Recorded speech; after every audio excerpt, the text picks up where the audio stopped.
ॐ त्वमेव साक्षात्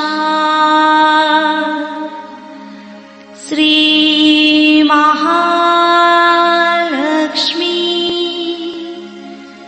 महासरस्वती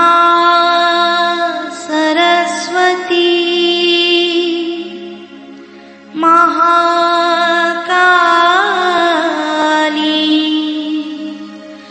त्रिगुणात्मिका कुंडलिनी साक्षात् श्री आदिशक्ति माताजी श्री निर्मला देवी नमो नमः। ॐ त्वमेव साक्षात् श्री कल्की साक्षात् श्री आदिशक्ति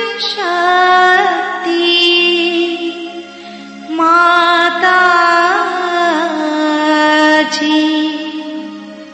श्री निर्मला देवी नमो नमः। ॐ त्वमेव साक्षात् श्री कल्की साक्षात् श्री सहस्रार स्वामिनी मोक्ष प्रदायिनी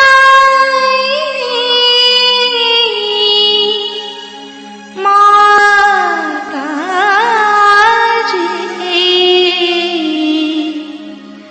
श्री निर्मला देवी नमो नमः।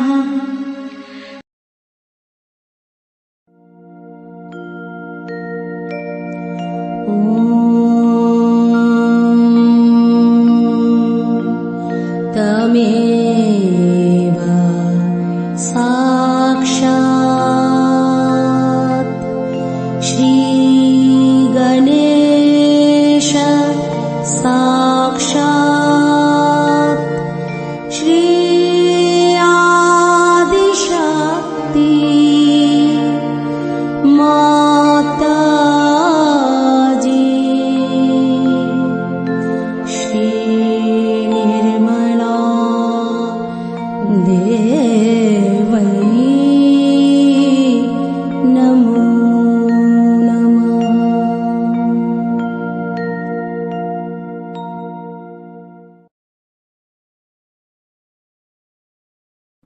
जय श्री माता जी। दोनों हाथ माँ के सामने हृदय में श्री माता जी को नमन करते हुए, माँ की छवि को निरंतर देखते हुए, श्री माता जी हम सभी आपसे बहुत प्रेम करते हैं, कृपा करके हम सभी के हृदय में आइए। हृदय में माँ के प्रेम को अनुभव करेंगे।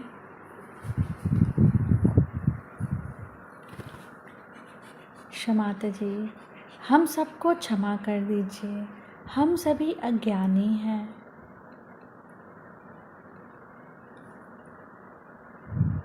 श्री माता जी हम सभी के हृदय को और पावन कीजिए।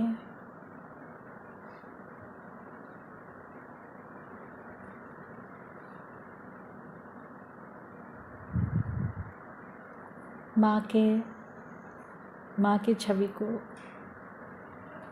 बीचों बीच हृदय में स्थिर करते हुए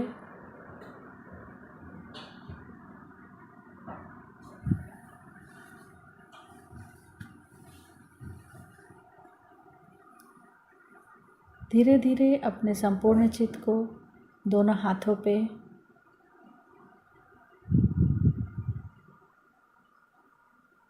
धीरे धीरे अपने संपूर्ण चित्त को सेंटर स्वादिष्ठान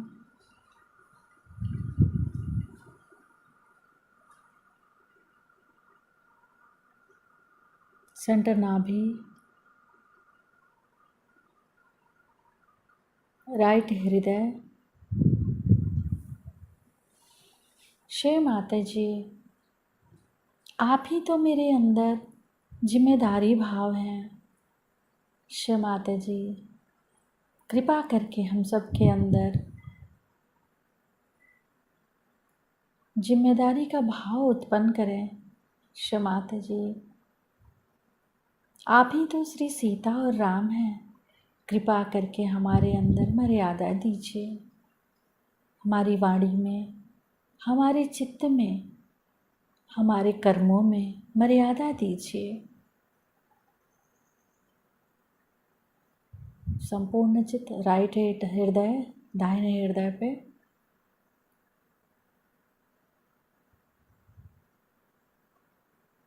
श्री माता जी, हमारे दाहिने हृदय में श्री सीताराम जी की समस्त आशीर्वाद दीजिए।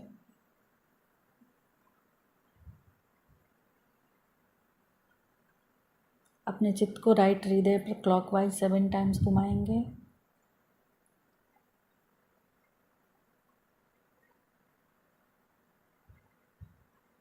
श्री सीताराम साक्षात मंत्र, ओम त्वमेव साक्षात श्री सीताराम साक्षात श्री आदि शक्ति माता जी श्री निर्मला देव्यै नमो नमः।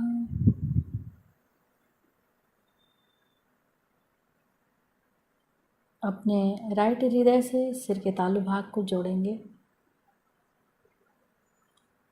राइट हृदय और सिर का तालु भाग जब तक दोनों जगह चैतन्य ना आए हम मिलाते रहेंगे, राइट हृदय और सिर के तालु भाग को।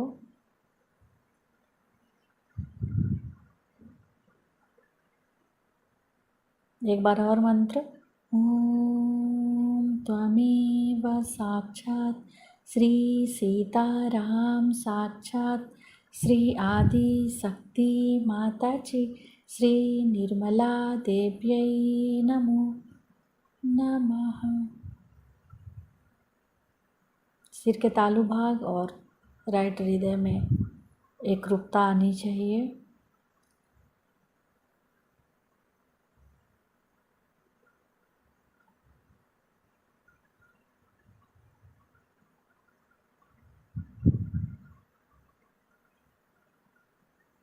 पूरे चित्त को सिर के तालु भाग पर रखकर अमृतवाणी सुनेंगे। आदर से और स्नेह के साथ आपने मेरा जो स्वागत किया है, ये सब देख करके मेरा हृदय अत्यंत प्रेम से भर आया। ये भक्ति और परमेश्वर को पाने की महान इच्छा कहाँ देखने को मिलती है। आजकल के इस कलयुग में इस तरह के लोगों को देख करके हमारी जैसे एक माँ का हृदय कितना आनंदित हो सकता है, आप जान नहीं सकते। आजकल घोर कलयुग है। इससे बड़ा कलयुग कभी भी नहीं आया, न आएगा, न करे कभी आए। कलयुग की विशेषता ये है कि हर चीज के मामले में भ्रांति, इंसान को हर चीज भ्रांति में है। इंसान इतना बुरा नहीं है जितना कि ये भ्रांति बुरी है। हर चीज में, जिसे अंग्रेजी में केओस कहते हैं, हर जगह ये समझ में नहीं आता है कि ये बात सही है कि ये बात सही है। कोई कहता है ये करो, कोई कहता है वो करो, कोई कहता है इस रास्ते जाओ भाई, कोई कहता है उस रास्ते जाओ। तो किस रास्ते जाना है? हर मामले में भ्रांति, पर सबसे ज्यादा धर्म के मामले में भी भ्रांति है। पर जो सनातन, जो अनादि है, वो कभी भी नष्ट नहीं हो सकता, कभी भी नष्ट नहीं हो सकता। क्योंकि वो अनंत है, वो नष्ट नहीं हो सकता। उसका स्वरूप लोग कुछ बना ले, कोई कुछ बना ले, कोई ढकोसला बना ले, कोई कुछ ढकोसला बना ले, कोई उसको पैसे में बेचे, कोई उसको और तरीके से बेचे, कुछ उसका रूप बना लीजिए, लेकिन जो तत्व है उसका वो सनातन है, और वही तत्व जो है उसका नाम है ब्रह्म तत्व। इसी ब्रह्म तत्व से सारी सृष्टि की रचना हुई। इस ब्रह्म तत्व को पाना ही जीवन का लक्ष्य है। और दुनिया भर के आप काम करते रहे और करते रहे हैं, अनेक जन्मों में भी किए हैं, अनेक जन्मों में आपने भक्ति की है और मांगा है कि हमें ये ब्रह्म तत्व प्राप्त। ये आज की भक्ति का फल नहीं है। और आश्चर्य की बात है कि इसी घोर कलयुग में ही ये मिलने वाला है। ये बहुत आख्यायिकाओं में लिखा था, लेकिन नल दमयंती पुराण अगर आप पढ़ें तो उसमें बहुत साफ तरीके से लिखा है कि इसी घोर कलयुग में, जबकि इंसान बिल्कुल दलदल में फंस जाएगा, तभी ये चीज मिलेगी।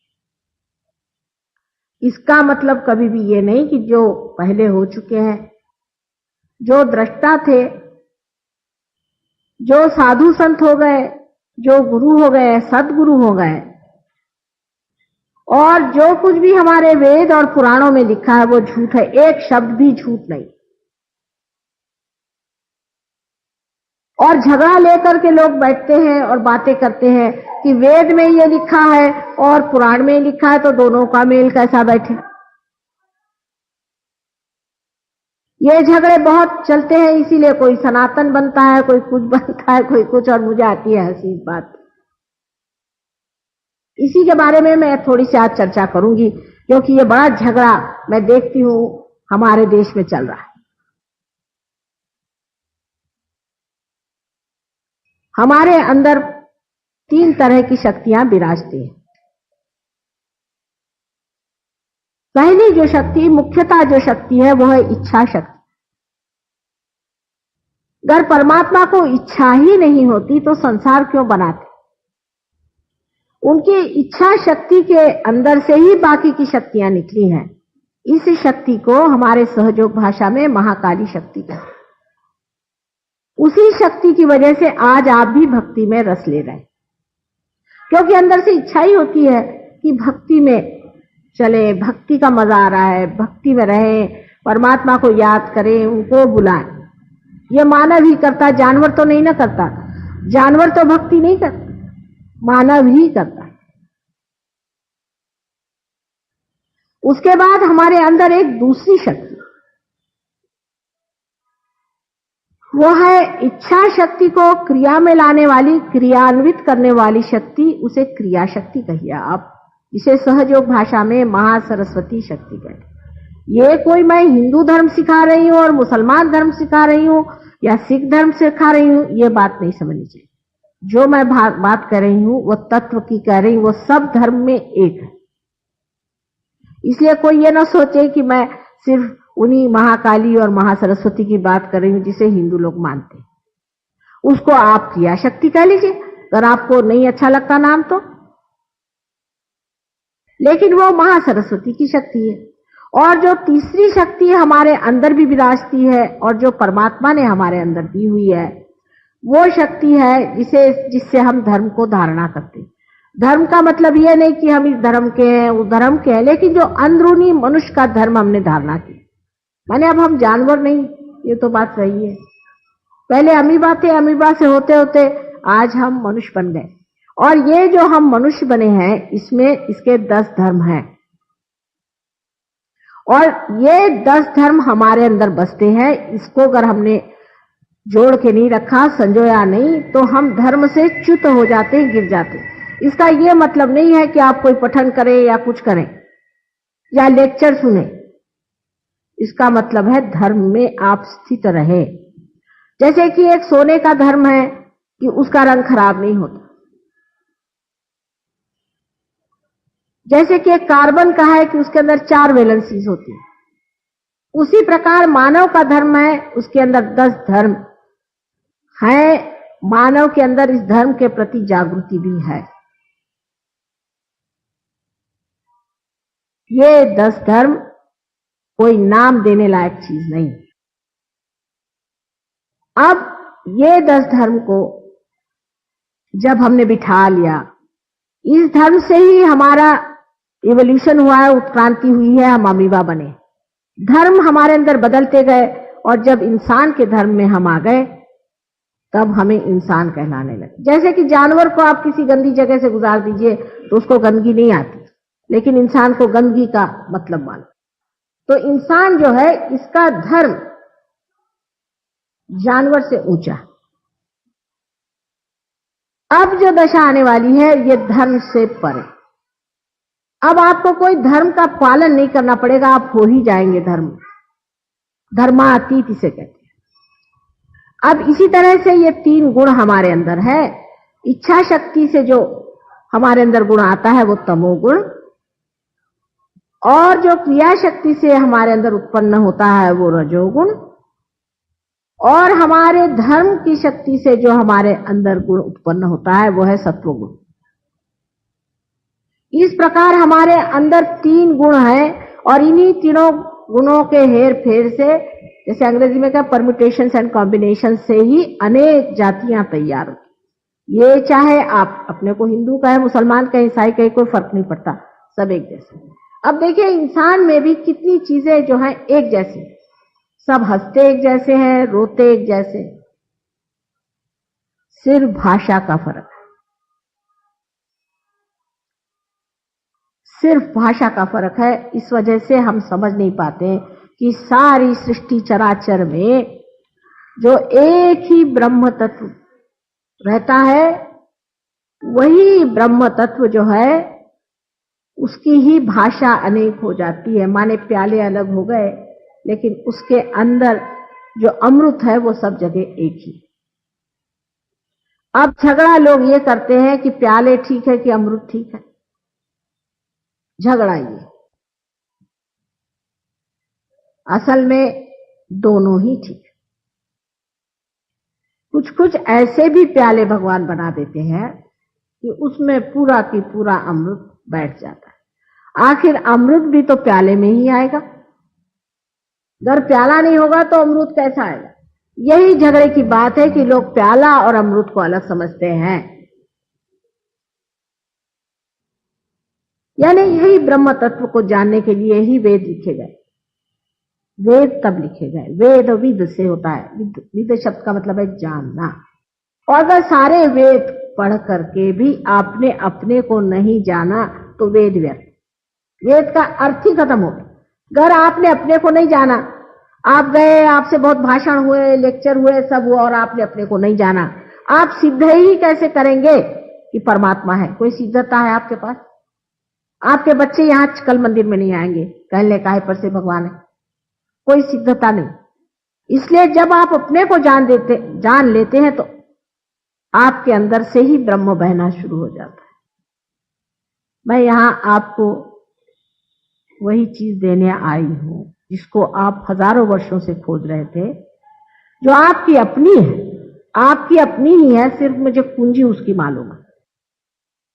मैं कुछ अपना नहीं दे रही हूं, आपका जो है आप ही को सौंपने आई। आप अपने को जान लीजिए और इस ब्रह्म तत्व को पा लीजिए। यही आत्म साक्षात्कार है, क्योंकि आत्मा का प्रकाश ही ब्रह्म तत्व है। यही परमात्मा का साक्षात्कार है, क्योंकि आत्मा को जाने बगैर आप परमात्मा को नहीं जान सकते। बगैर आंख के आप देख नहीं सकते, उसी तरह जब तक आपके पास आत्मा नहीं होगी आप परमात्मा को जान नहीं सकते। लेकिन मैं कहूं आप आत्मा को जानिए, आत्मा को जानिए, तो आप भी रटे आत्मा को जानिए, आत्मा को जानिए।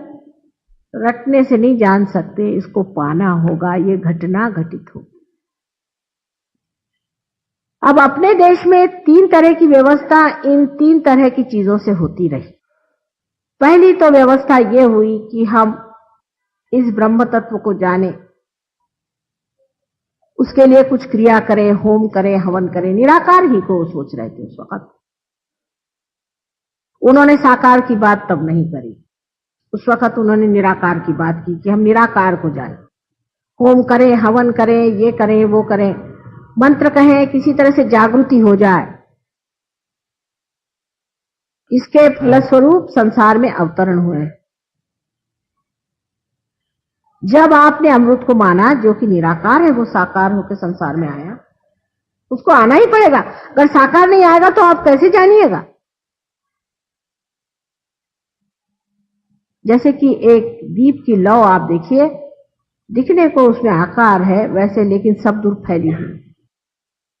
उसी प्रकार निराकार साकार नहीं होगा तो आप निराकार को जान ही नहीं सकते। इसीलिए संसार में अनेक अवतरण हुए। उसमें से श्री विष्णु जी के अवतरण हुए।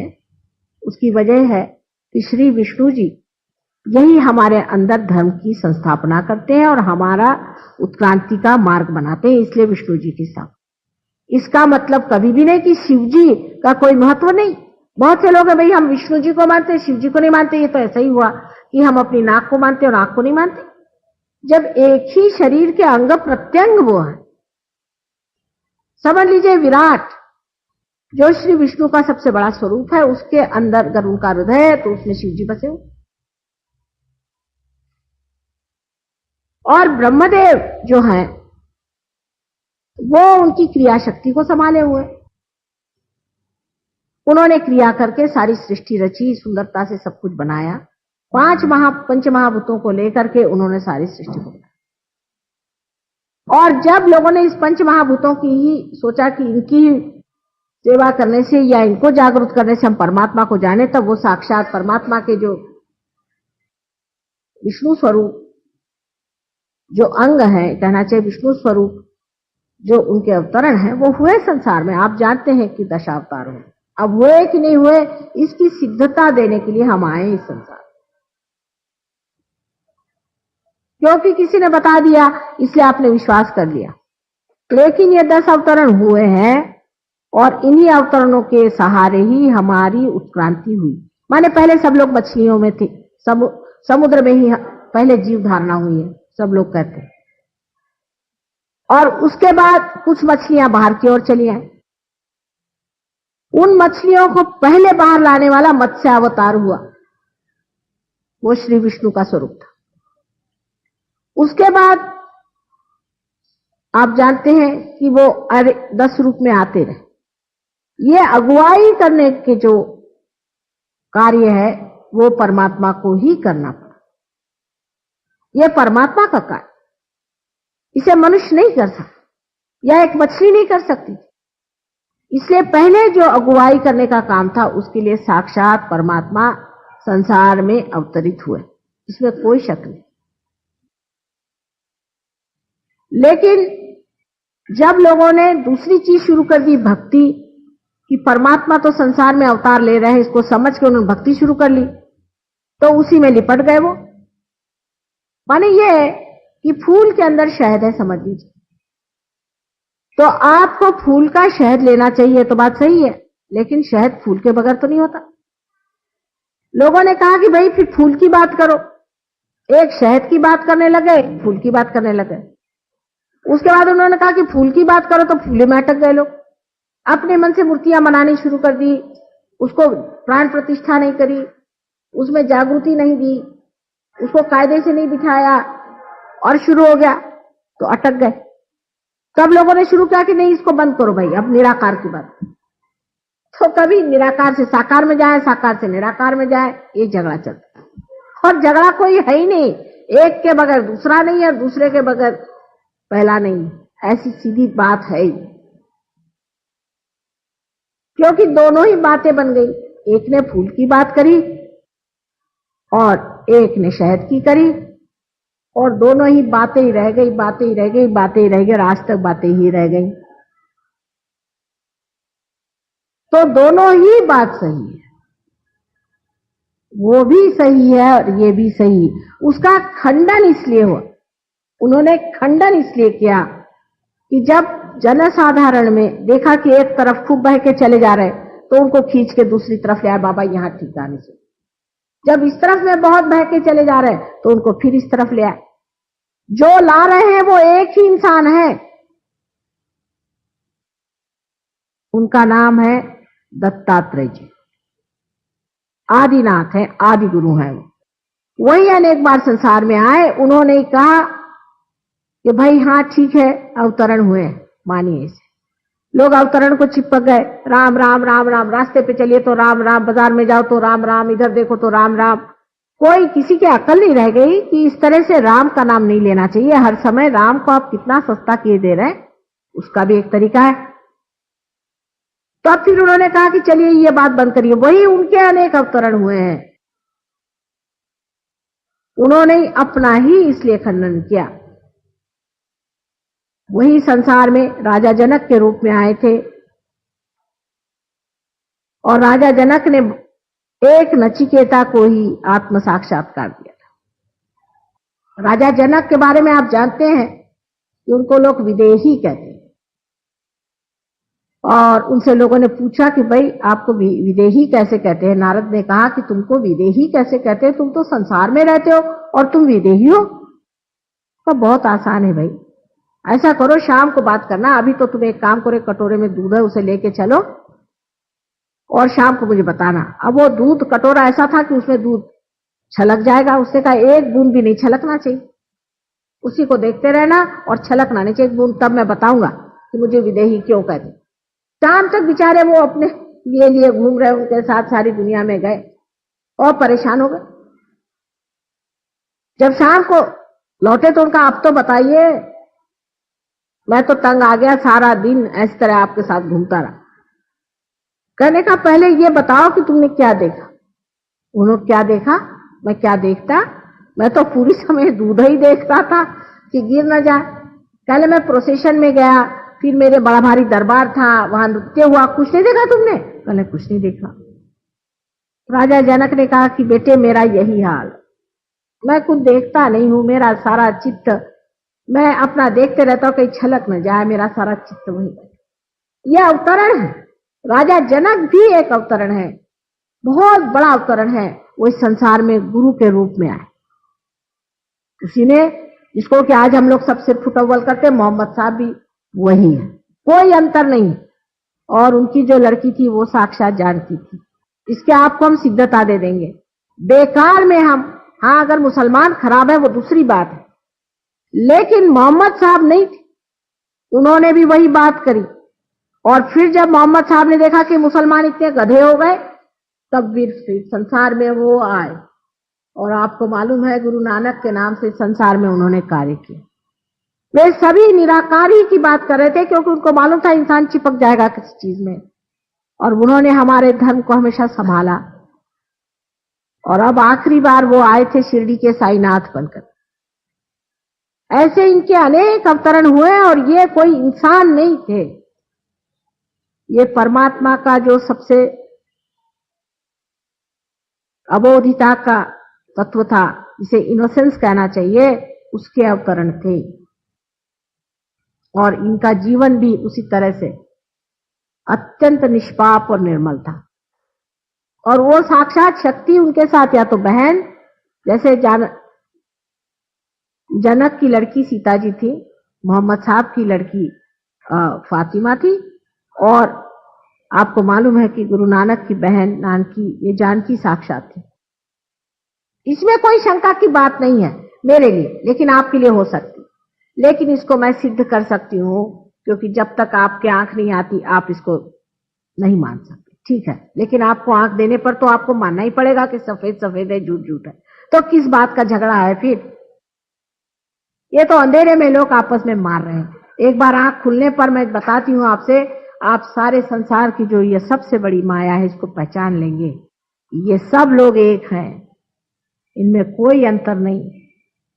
अब जो हमने वेद वगैरह रचे, और जिससे हमने पंचमहाभूतों का हमने कहा कि पंचमहाभूतों को मानिए और उनके इससे करिए, ठीक है, तो निराकार की बात हो गई। लेकिन साकार भी चीज है, भक्ति भी है, और साकार परमात्मा राम, श्री राम, परशुराम, इतना ही नहीं, श्री कृष्ण साक्षात इस संसार में आए, अवतरण उन्होंने किया। ये साक्षात श्री विष्णु के अवतरण है, इसमें कोई भी शंका की बात नहीं मेरे लिए। और शिव अवतरण नहीं लेते। शिव का अवतरण नहीं होता। ब्रह्मदेव ने भी 1-2 अवतरण लिए, लेकिन शिव जी ने कभी अवतरण नहीं लिया, क्योंकि वो सदा शिव है। विष्णु के अवतरण हुए हैं, और उन अवतरण में आपको जान लेना चाहिए कि उन्होंने संसार में आ करके हमें आज मनुष्य बना दिया। उनकी वजह से हम बने, और उन्हीं के वजह से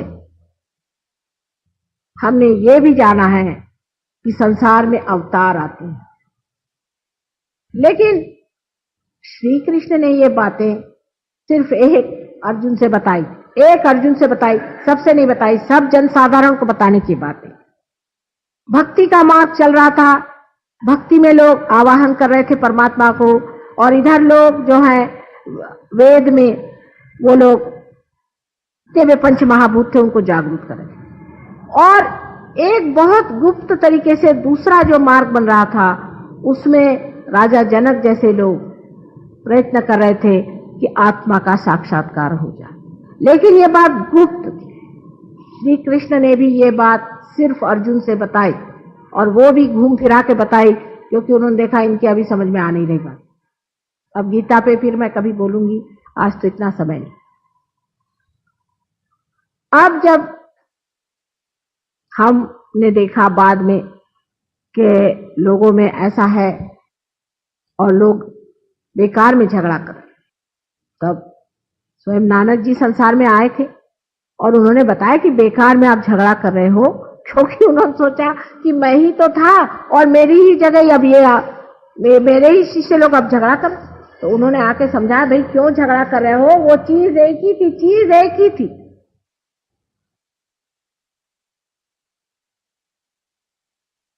अब जो ये गुप्त रूप से काम हो रहा था, वो उसके बाद आपको आश्चर्य होगा, बहुत आश्चर्य की बात, कि उस वक्त में जो 2 बच्चे पैदा हुए थे सीता जी के, इनको लव और कुश कहते हैं। आपको आश्चर्य होगा, अभी भी आप पता नहीं इसका लोगों को पता है या नहीं, लेकिन हमको तो पता है। आप पता करें कि दोनों हिंदुस्तान छोड़ के उत्तर की ओर चले गए। उसमें से लव जो थे ये कॉकेशस की तरफ में गए और जा करके इन्होंने वहां राज किया, और इसीलिए रशिया वगैरह में स्लाव कहते हैं, स्लाव लव, इसलिए स्लाव कहते हैं, स्लाव कहते हैं उनको, उनकी भाषा ही स्लाव है। और कुश जो थे वो चाइना की तरफ गए और उन्होंने अपने को कुषाण कहलाया। पता नहीं इन लोग को भी पता है कि नहीं कि लव और कुश की खानदानों और आपस में लड़ रहे हो बेवकूफ जैसे। दोनों ही लव और कुश के खानदान हैं, एक स्लाव कहलाते हैं, कुषाण कहलाते हैं, और दोनों में ही सारे संस्कृत शब्द है। अगर आप देखें तो रशियन भाषा में इतने संस्कृत शब्द जरा बिगाड़े हुए, जैसे वो कोई चीज को कहेंगे बहुत अच्छा है, या किसी को मिलेंगे तो नमस्ते करेंगे तो कहेंगे खरोश, हरोश शिवाय। उनके इसमें प्रवदा, उनके आपने सुना होगा न्यूज़पेपर, प्रवदा, वद, अपना वद वेद से वद, प्रवदा, प्र माने जिसे कहना है जागरूक, एनलाइटेंड। उनकी सारी भाषा में आप देखिए सारा संस्कृत पे ही। इधर आप, मैं चाइना गई थी, मुझे अब भी वहां के सारे ही शब्द संस्कृत पे बसे, लेकिन वो भी नहीं जानते कि हम भाई बहन हैं, मूर्ख जैसे लड़ रहे हैं। क्या कर, कौन उनको समझाए कि तुम दोनों जुड़वे भाई के लड़के हैं और क्या कर रहे, किस चीज के लिए लड़ रहे, इससे कोई तुम्हारी मां को सुख होने वाला है? अब जो ये बीच की धर्म व्यवस्था हमारे अंदर बनी हुई है, जिसमें अवतरण होते गए और बहुत ही गुप्त रूप से होता गया, उस वक्त यही दोनों बेटे इस संसार में बार बार पैदा हुए। उसके बारे में लोगों को मालूमात नहीं, लेकिन झगड़ा करने में हम लोग बहुत होशियार हैं, लेकिन उसके बारे में मालूमात नहीं, क्योंकि हिस्ट्री में इस बात को कोई लिखता है। बुद्ध और महावीर ये दोनों बेटे थे, यही दोनों बेटे बुद्ध और महावीर बन के आए और हम लोग झगड़ा कर रहे हैं। अरे अगर हिंदू राम को मानते हैं तो उन्हीं के ये दोनों बेटे हैं, झगड़ा किस चीज का कर रहे हो तुम? और थे कि नहीं उसकी हम आपको सिद्धता दे सकते हैं। अब बहुत से लोगों का ये कहना है कि ये चीज किताब में लिखी नहीं, हर एक चीज किताब में लिखने लायक होती भी नहीं। किताब पढ़ के आप पूरी बात, गीता तो मेरे समझ में बहुत ही कम लोगों के समझ में आई है। उसका बहुत ही सिंपल सी बात है, बहुत ही सीधी सी बात है, किसी की खोपड़ी में आई नहीं, सबके खोपड़ी पे से चली गई। तो इसमें यह समझ लेना चाहिए कि मैं जो बात कह रही हूं उसमें से बहुत सी बातें आपको किताबों में भी नहीं मिलेंगी, क्योंकि मैं जानती हूं, मैं आपसे बता रही हूं और इसकी मैं आपको सिद्धता दे सकती हूं कि ये बुद्ध और महावीर जो थे ये कोई दूसरे नहीं, श्री राम के लड़के लव और कुश थे। वो अपने ही थे, कोई पराये नहीं थे। अब कोई कहते कि हम बुद्ध धर्मी हो गए, हम जैनी हो गए, अरे हुआ है कौन? सब सनातन ही है।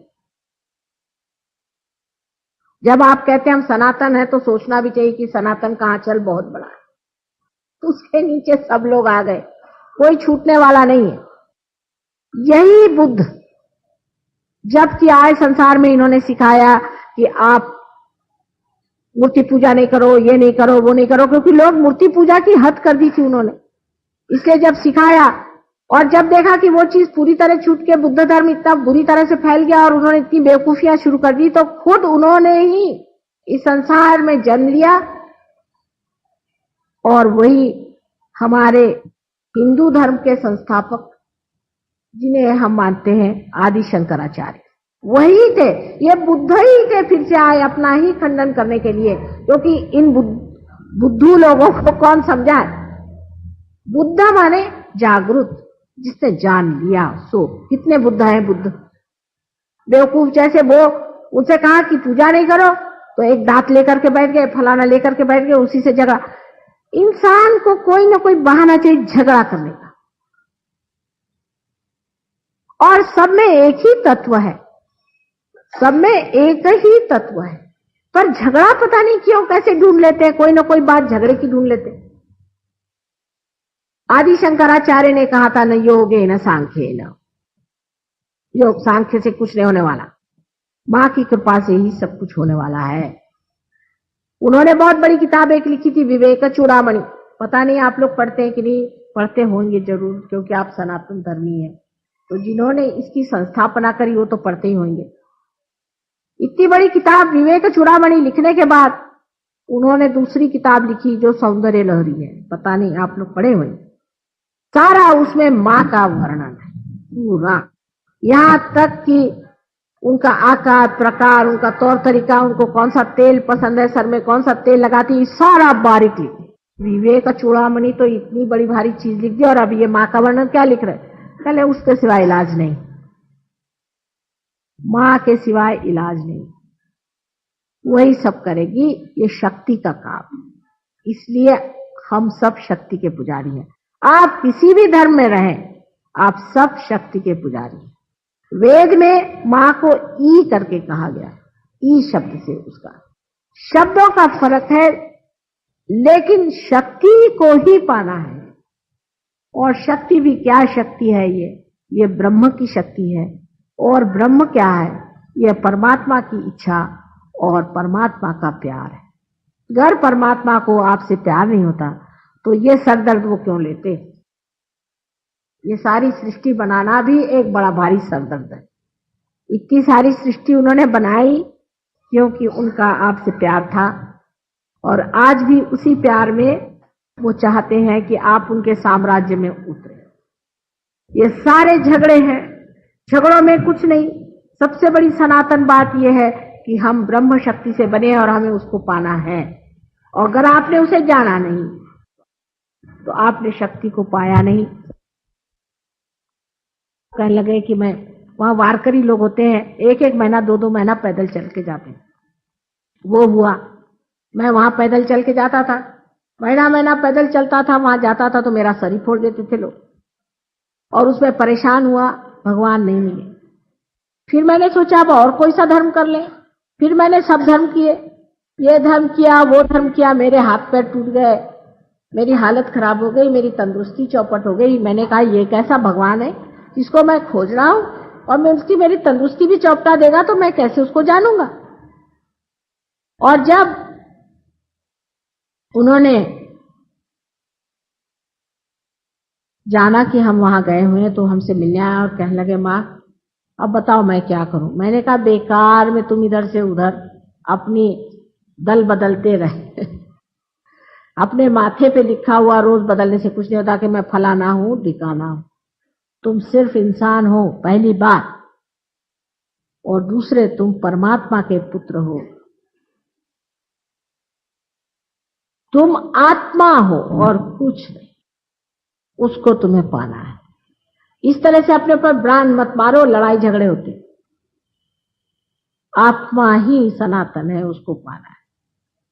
आत्मा ही चीज है जिसे पाना है। सबने यही कहा है कि क्यों भाई इधर उधर भटकते हो, अपने ही अंदर खोजो, अपने ही अंदर आत्मा है। जब आप आत्मा को पाइएगा तभी आपको पता होगा कि इन सब मूर्तियों का भी क्या अर्थ है, ये क्या चीज है और इसका हमारे अंदर स्थान कहाँ है। उनको जागरूक कैसा करना, इनको जागरूक कैसा करना, इनकी प्राण प्रतिष्ठा कैसे करना। तो सिर्फ ब्रह्म की बात ही नहीं है, ब्रह्म का पाना है। और उसके बाद इस सारे ब्रह्म विद्या को आपको पूरी तरह से जान लेना। सारी ब्रह्म विद्या आप जान सकते। यही सहज योग है। इसको सहज कहते हैं क्योंकि सहज आपके साथ पैदा हुआ।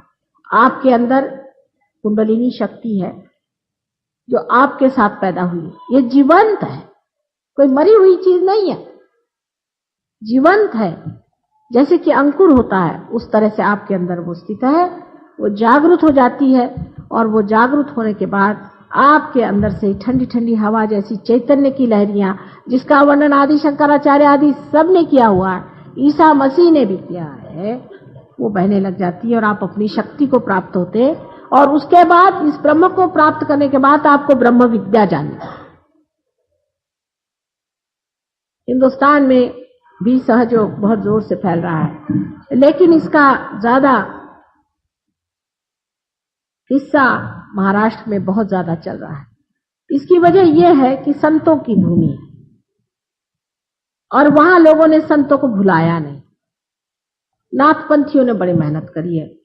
आपके यहां भी गुरु नानक और कबीर जैसे बड़े बड़े संत हो, लेकिन हम लोगों ने उनको माना नहीं। असल में दक्षिण में महाराष्ट्र में ऐसी बात है कि न जाने कैसे क्यों, मेरी ये समझ नहीं आता। हो सकता कि रामचंद्र जी वहां पैदल चल के गए थे, सीता जी के भी वहां चैतन्य फैले हुए हैं, लेकिन लोगों में जरा इस मामले में गहराई,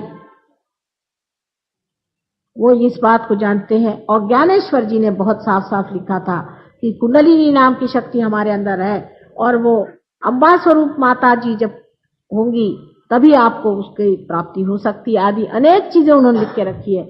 शायद इसी वजह से वो इससे जागरूक है। इंग्लैंड में भी लोग बहुत जागरूक हैं, क्योंकि इंग्लैंड में एक बड़े भारी विलियम ब्लेक करके कवि हो गए। उन्होंने लिखा है कि वो समय आएगा कि जब इंग्लैंड में ये कार्य शुरू होगा। और उन्होंने यहां तक कि हमारे आश्रम की जगह तक लिख दी, जहां मैं रहती हूँ उस जगह के नाम लिख।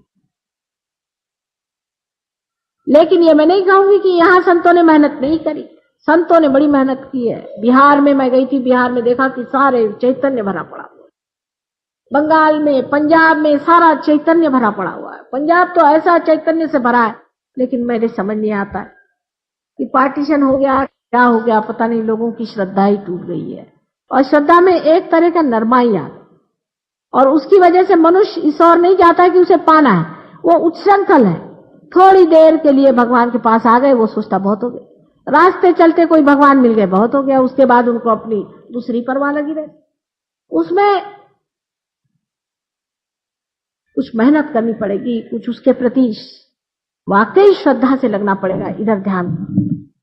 इसलिए मैं देखती हूं कि जितना फैलाव होना चाहिए उतना होता नहीं। लोग इस पर श्रद्धा से बैठते नहीं, मेहनत करते नहीं। लेकिन मुझे बड़ी खुशी हुई कि पिछली मर्तबा मैं आई थी और इस मर्तबा भी आप लोगों ने मुझे यहाँ बुलाया और इतनी श्रद्धा के साथ आपने मेरी बातचीत सुनी है। और इसे पा भी लीजिए, पूरी तरह से पा करके। मैं तो चाहूंगी कि यहाँ पर आप कभी भी जब चाहें, यहाँ हमारे बहुत से सहयोगी लोग रहते हैं जिन्होंने इसको बसा खा लिया, इस चीज को माना है और इसको पाया हुआ है। यहाँ पर बहुत से लोग ऐसे हैं जो कि इसको जानते हैं, ब्रह्म विद्या को भी। उनसे भी आप लाभ उठा सकते। बस इतना जानना है कि इसमें कोई भी पैसा या कोई चीज नहीं चलती। परमात्मा को आप पैसे से नहीं खरीद सकते, ब्रह्म को आप पैसे से नहीं खरीद सकते। और जब पाने की बात है तब तो आपको कोई मेहनत भी नहीं करनी पड़ेगी, लेकिन पाने के बाद संजोना पड़ता है। उससे पहले आपको कोई भी मेहनत नहीं करनी, उससे पहले आपके पास है इसलिए सहज हो जाता है। पर आज सहयोग महायोग की स्थिति में आ गया है, क्योंकि पहले सहयोग जो था जनक के समय में तो एक नचिकेता के ही लिए बना दो, उसके बाद एक दो फूल आए, फिर 3-4 और फूल आ गए। लेकिन आज वो समय है जब बाहर आ गई और इस बाहर में अनेक फूल फल होने वाले हैं। सिर्फ आप अपनी तह तक, अपनी गहराई तक उतरे। असल में होता क्या है, अब देखिए औरतें चली जा रही, इसका क्या मतलब है कि इनमें गहराई नहीं है बिल्कुल। कि चीज को पालो, मैं कहती हूँ पा करके और उसमें थोड़े गहरे थोड़े से गहराई में उतरना चाहिए। और उस गहराई में आपका सारा पूर्व जन्म का पुण्यकृत है, उसमें आप फिर समाइए। पहले थोड़ी सी मेहनत करके उस गहराई में उतर जाइए और उसके बाद वहां जो पूर्व संचित जितना कुछ है उसे आप पाइएगा। लेकिन इस तरह से लोग क्या है, एक माता जी का भाषण सुन गए, दूसरे का सुन गए, इस तरह से जो लोग करते हैं, ऐसे लोगों के लिए सहयोग नहीं है। पर इसका नुकसान बाद में होगा, अभी इसके जो फायदे हैं उसे लेना चाहिए। इससे अनेक फायदे होते हैं। आप जानते हैं यहाँ पर एक देवी जी बैठी, उनका लड़का एकदम पागल जैसे था, अभी आई हुई है, उसके एकदम पागलपन ठीक हो गया। कितने ही लोग हैं यहाँ दुनिया में जिनको इससे लाभ हुआ है, जिनकी तंदुरुस्ती ठीक हो गई, क्योंकि ये सारे 7 चक्रों में सारे ही देवता विराजते हैं। वो जागरूक हो जाने से उनका आशीर्वाद मिलता है। आपकी हर तरह के प्रश्न तब टूटेंगे जब आप योग में उतरेंगे। कृष्ण ने भी कहा कि योगक्षेम वहाम्यहम्। योग से पहले आप भगवान से आके कहे भगवान ये कर दो, आपका संबंध ही नहीं हो भगवान से, तो क्षेम कैसे होगा? फिर आप कहे मैं भगवान से गिड़गिड़ाता रहा, भगवान ने मेरा काम ही नहीं करा। पहले आप कनेक्शन करा लीजिए, कनेक्शन के बाद आपको कहना भी नहीं पड़ेगा। फिर क्षेम, क्योंकि उनके साम्राज्य में आ गए, आप उनके नगर के वासी हो गए, तो वो आपको संभालेंगे और देखेंगे। और देखते ही यहाँ हर एक सहयोगी आपसे बताएगा, एक एक अगर आदमी लिखने जाए तो इतनी बड़ी पोथी लिख के रख सकता है कि कितने चमत्कार हुए। ऐसे ऐसे एक्सीडेंट हुए हैं कि लोग 80-80 फुट पर से गिर गए और जैसे कि किसी ने उठा लिया हो। बहुत बड़ी बड़ी बातें हो गई हैं, वो सब बताने बैठूं तो उसका कोई अंत नहीं। आज आपके मंदिर में प्रदेश से भी बहुत से लोग आ गए, ये गणेश की पूजा कर रहे और ये शिव जी की पूजा कर रहे और ये विष्णु जी की पूजा कर रहे हैं। इसलिए नहीं कि मैंने उनसे कहा, इसलिए क्योंकि वो जान गए कि ये बात सही, वो जान गए, उनके अंदर जो चीज है उसे जान गए हैं। उंगलियों पे आप महसूस कर सकते हैं कि आपके कौन से चक्र पकड़े हुए हैं और उन चक्रों पे कौन से देवता हैं, इसको आप जान सकते हैं और आप पूछ सकते हैं कि ये देवता है या नहीं। इतना ही नहीं, आप लोग भी अब मोहम्मद साहब को जानेंगे, ईसा मसीह को जानेंगे।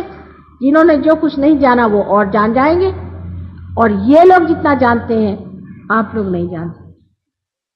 वजह यह है कि इन लोगों में हमें यह फर्क है कि हम योग भूमि में रह रहे हैं। इस भारतवर्ष की जो छत्र छाया है उसमें हम लोग पट से पार हो जाते हैं, कोई समय नहीं लगने वाला। आप सबके सब बहुत जल्दी पार हो जाएंगे, मुझे मालूम है, मैं जानती हूँ, एक क्षण भी नहीं लगने वाला। लेकिन चलने नहीं वाला हो, क्योंकि जो चीज आसानी से मिल जाती है उसकी कदर नहीं करते। और इन लोगों पे एक एक पे मैंने 3-3 महीने हाथ तोड़े, तो इनको बड़ी कदर है। ये गहराई में उतर गए उसके, ये गहराई में उतर गए उसके, इन्होंने उसको बिल्कुल ब्रह्म विद्या को साक्षात कर लिया। तो जो भारतीय, जो कि अनेक जन्मों के पुण्यों से इस भारतवर्ष में पैदा हुआ है, वो इनसे कम पड़ जाता है। और ये पुण्य आपके पास बहुत है, क्योंकि आप अपनी गहराई नहीं छू पाते। ये मैं आपसे पहले ही आगाह कर देती हूँ कि पार करने को तो मैं कर दूंगी, लेकिन आगे का आपको देखना होगा। आगे जो मेहनत है वो आपको करनी पड़ेगी, अगर नहीं करी तो जो पाया सो खो जाएगा। होता है अनेक, अनेक लोगों का ऐसा होता है। मैंने देखा एक साहब आए थे, बड़े चिल्लाने लगे, एक बड़ी भारी आंगन में प्रोग्राम हो रहा था, माता जी मेरे तो एकदम अंदर से आग आग निकल रही, मेरे अंदर मैं मर रहा हूँ, आप मुझे ठीक करिए, सारे बदन में इतने इतने ब्लिस्टर्स और क्या क्या है। मैं कहा चाहते आते हैं। बहुत लोग थे, भीड़ भाड़ कुछ करते करते उनके पास पहुंचे। उनकी कुंडलिनी जागृत करने से 5 मिनट के अंदर उनका सब कुछ ठीक हो गया। 5 मिनट के अंदर। वो अभी भी है यहाँ पर दिल्ली। उसके बाद कभी वो आए नहीं, कभी उन्होंने पता नहीं करी, कुछ नहीं किया। एक दिन मैं बाजार गई थी कोई चीज खरीदने, वहां मिले, अरे एकदम से पैर छुआ। मैंने कहा कौन भाई? पहले मैं भूल गए आप। मैं कभी मुझे तो याद नहीं कौन, मुझे याद भी नहीं रहता सच बात। फिर उन्होंने बताया बात। पहले माँ मैंने आपका फोटो मेरे मोटर में भी रखा है, मैंने अपने मन में भी रखा है, मैं आपको शरणागत हूँ, ये है वो है। मैंने कहा भाई देखो, सहयोग जो है ये सामूहिक काम, अकेले का काम नहीं है कि आप घर में ले गए या जंगल में बैठ करके, उसमें नहीं। जहां 10 लोग बैठेंगे वहीं हम रहेंगे, और जहां एक अकेला सोचेगा कि माँ को हम हत्या ले तो हम हाथ आने वाले नहीं। ऐसे हमें लोग नहीं चाहिए, वो चाहिए जो सब मिलकर के काम करे। और फिर 1 साल बाद फिर पहुंचे कि मुझे फिर कोई तकलीफ होने लगी। मैंने कहा अब आ गए आप ठिकाने? तो कह लगे क्या माँ मुझे सजा मिली? मैंने कहा सजा नहीं मिली। जिस छत्र छाया में बैठना है उसको छोड़ के आप चले गए तो उसे वो छत्र छाया क्या करे? फिर से उस छत्र छाया में जा। ये सामूहिक कार्य है, और इस सामूहिक कार्य को सबको सामूहिक तरीके से करना है। अगर आप चाहें कि माँ का फोटो हम घर में ले गए और रोज हम आरती पूजा करते हैं तो बात मुझे मंजूर ही नहीं। सबको एक होना है, ये बहुत बड़ा सामूहिक कार्य है। सबको मिलजुल के रहना है, सब भाई बहन है, और है कि नहीं वो आप उसका साक्षात करेंगे। जो लोग सहयोग में इस तरह से ब्रह्म विद्या को पाते हैं उनके बहुत से प्रश्न दूर हो गए, उनकी तंदुरुस्तियां ठीक हो गई, उनके मन ठीक हो गए, खानदान ठीक हो गए, आपस के रिश्तेदारियां ठीक हो गई हैं, और सबसे बड़ा तो उनका लक्ष्मी तत्व भी जागृत हो गया है, जिससे बहुत रईस तो कोई नहीं होता। इसमें कोई चीज बहुत नहीं होती, अतिशयता तो होती ही नहीं, लेकिन समृद्ध हो गए, समर्थ हो गए और आनंद में रह रहे हैं और दूसरों का भला कर रहे हैं। अपने को भी ठीक रखें और दूसरों को भी ठीक रखें। सहयोग में पार होने के बाद आप लोगों की जागृति कर सकते हैं और लोगों को पार करा सकते हैं। ये शक्ति आप में, कोई भी हो, पढ़ा लिखा नहीं हो, कुछ नहीं, उससे फर्क पड़ता। कौन साधु संत पढ़े लिखे थे? इसको पढ़ने की जरूरत नहीं, ये अंदर होता है। आजकल संसार में बहुत से बड़े बड़े लोग जन्म ले रहे हैं, बहुत से बड़े बड़े जीव जन्म ले रहे हैं, और ये लोग सब पैदाइशी पार हैं और वो जानते हैं कुंडलिनी का शास्त्र। यहाँ भी बहुत से बच्चे ऐसे हैं कि बचपन से कुंडलिनी शास्त्र जानते हैं। हमारे भी ये है नातिन है, और हमारे 3 तो नातिन है और एक लड़का है, वो भी चारों की चारों पार है और बचपन से ही ये कुंडलिनी का पूरा शास्त्र जानते हैं, उनको मालूम। छोटे छोटे बच्चे भी, बड़े 6-6 महीने के बच्चे भी आपको दिखा देंगे। अभी एक लड़की लाए थे, पार है 6 महीने की, वो भी बता रही थी कौन सा चक्र पकड़ रहा है, बराबर उंगली मुंह में डालती थी और बराबर बता रही थी कौन सा चक्र। इतने ज्ञानी लोग आज पैदा हो रहे हैं, और उनको जानने के लिए पहले आपको ऐसे माँ बाप बनना चाहिए, नाना नानी या बाबा दादी बनना चाहिए कि जिससे आप उनको समझ सकें। और बहुत बड़ा काम संसार में होने वाला है और उसकी तैयारी करें।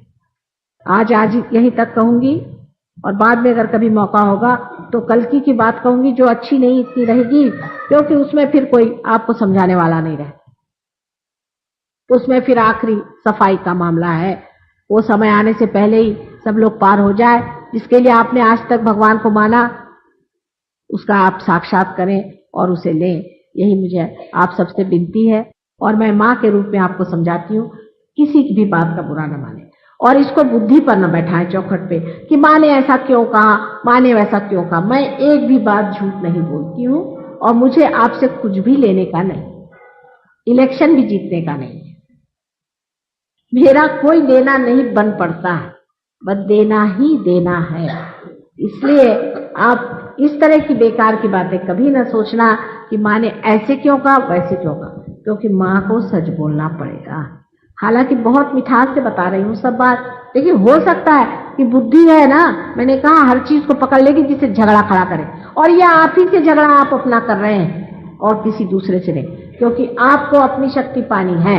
आपको समर्थ होना है और आपको अपनी आत्मा को जानना है, इसमें कोई शक नहीं। और वही कार्य है, उसको उसमें मामले में बेकार के झगड़े अपने ही से मत करें, आप अपने ही से झगड़ा मत करें। आपने पढ़ा लिखा होगा, उसको एक तरफ रख दीजिए।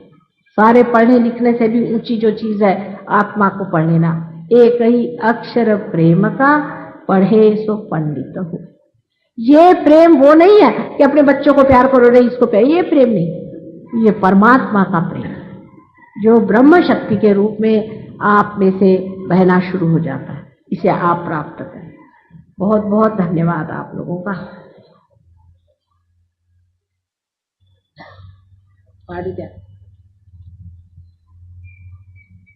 अब डॉक्टर हो, साइंटिस्ट हो, कोई भी हो, ये चीज सब ज्ञानों से परे चीज, इसको आप पालें, उसके फिर बात करें।